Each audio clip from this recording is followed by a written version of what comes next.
Europe 1. Le grand direct de la santé. Jean-Marc Morandini. Pour parler de la bûche de Noël, elle est quasiment inévitable sur toutes les tables du réveillon, qu'elle soit glacée ou à la crème. Que valent-elles? Faut-il la prendre industrielle ou faite maison, ou alors chez un pâtissier, aux fruits ou au chocolat? Laquelle choisir? Docteur Jean-Michel Cohen, on compte sur vous pour nous éclairer. Oui, alors d'habitude c'est un gâteau qui me met en rage parce que il a été d'abord banalisé, alors qu'en fait il a une vraie tradition. La bûche de Noël, c'est une histoire presque superstitieuse. C'était pour rappeler la bûche qu'on mettait dans l'âtre, qui devait tenir pendant minimum 3 jours ou maximum 12 jours, qu'on devait bénir avec une branche de buis qu'on avait gardée depuis les rameaux. Donc c'était un symbole, la bûche. Et puis on est passé d'une bûche qui était finalement un gâteau maison, qui était un simple gâteau, une simple génoise avec de la crème pâtissière à l'intérieur, puis recouvert d'une crème au beurre, à une espèce de produit de plus en plus sophistiqué, de plus en plus gras. Et non seulement il a été de plus en plus sophistiqué, de plus en plus gras, mais en plus il s'est fait fabriquer dans les supermarchés. Et pour abaisser les coûts de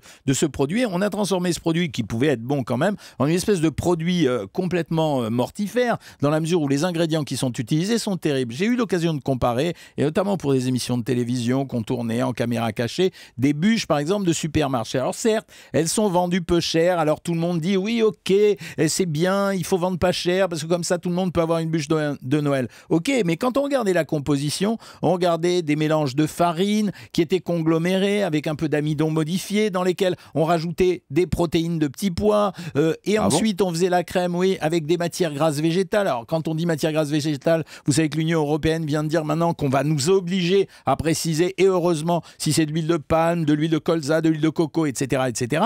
Et puis derrière, on voyait que le cacao, il n'y en avait pas. C'était de la poudre de cacao, de la poudre de lait écrémé, de la flotte, des matières grasses hydrogénées, bref, une espèce de composition qui ressemblait à une bûche de Noël, c'est-à-dire qu'on avait l'illusion de voir une bûche de Noël, mais qui en réalité était un produit non seulement transformé, mais transformé avec des produits de mauvaise qualité. L'industrie ne fait pas que des mauvais produits, mais là, en l'occurrence, pour abaisser cette bûche à des prix qui défient, certes, toute concurrence, on arrive à entre 3 et 5 euros à trouver ce type de bûche dans les supermarchés, on se fout un peu quand même de la gueule des gens qui n'ont pas d'argent en leur disant je vous donne la même chose, mais c'est quand même vraiment pas du tout la même chose. Après, il y a la deuxième catégorie de bûche, c'est la bûche du boulanger traditionnel, où là, finalement, pour essayer de masquer les goûts, la plupart des boulangers, quand ils travaillent pas bien, ils vont balancer un maximum de beurre dans la bûche, de telle façon à donner du volume à la bûche, à lui donner du poids, mais en réalité, on se retrouve avec une espèce de génoise qui est imbibée d'un rhum qui est plus ou moins hydraté, avec une crème au beurre qui est largement diffusée sur le produit et qui plombe complètement le repas de Noël, parce que tout le monde fait attention, les gens surveillent leur dose d'alcool, ils surveillent le fait de prendre des crustacés, ils disent je ne vais pas prendre de mayonnaise, puis ils vont finir par une bonne tranche de bûche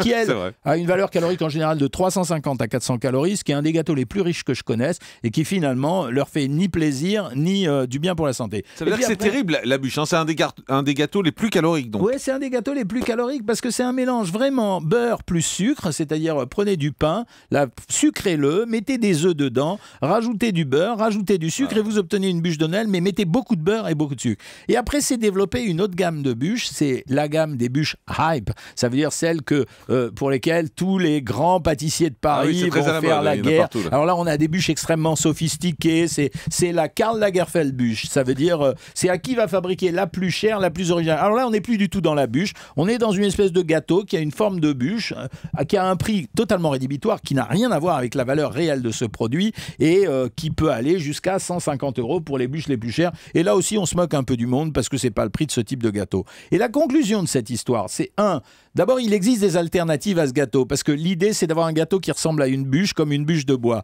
Je rappelle qu'il y a 3 desserts qui sont particulièrement diététiques à cette période de l'année où on fait quand même la fête. Je suis pas rabat-joie, c'est-à-dire non, faut se lâcher, c'est quand même le sens de la fête. Le vacherin glacé. Pourquoi? Parce que c'est de la crème, c'est de la glace, et que la glace, c'est finalement assez peu calorique. On est entre 120 calories et 100 grammes. C'est souvent entouré de meringues.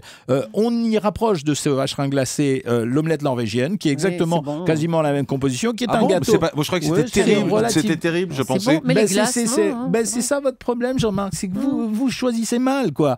Et le troisième gâteau, et là, je voudrais faire plaisir à tous les Français. N'oubliez pas que les profiteroles au chocolat, c'est quasiment un dessert diététique. Pourquoi? Mais non.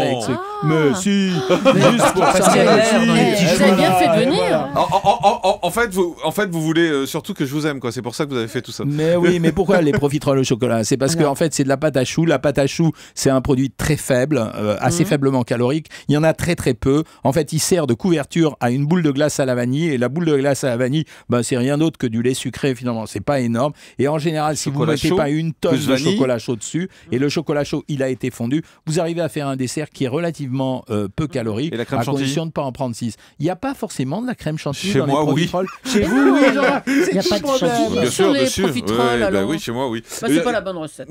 Juste un mot, Dr Cohen, on m'a toujours dit qu'il valait mieux prendre de toute façon une bûche glacée plutôt qu'une bûche à la crème, que c'était beaucoup plus léger. C'est exactement ça. Pourquoi? Parce que la bûche glacée, c'est un mélange avec une pâte, mais au lieu d'utiliser de la crème au beurre ou de la crème pâtissière, on va utiliser de la glace. Ouais. Et la glace à la vanille, je répète, c'est du lait entier sucré. Donc c'est pas grand-chose finalement. Certes, c'est un produit un peu riche, un peu sucré, mais c'est les fêtes. Il faut quand même se lâcher pendant les fêtes. C'est-à-dire toute l'année, je vous pourris votre vie en vous disant faites attention. Là, je suis pas d'accord. C'est-à-dire on peut harmoniser les repas, on l'a déjà expliqué, on met un produit gras, un produit moins gras. C'est la même chose, c'est le dessert.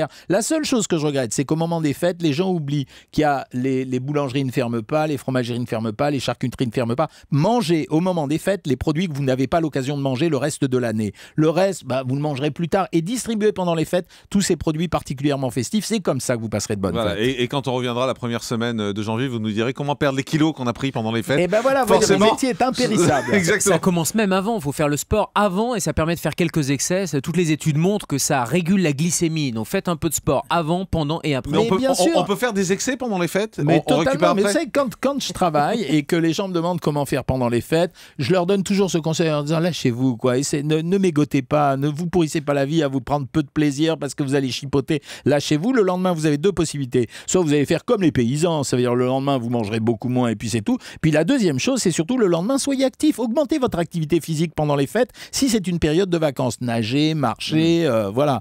Et ne faites pas que jouer au Scrabble et regarder la télé. Europe 1, le grand direct de la santé. Jean-Marc Morandini.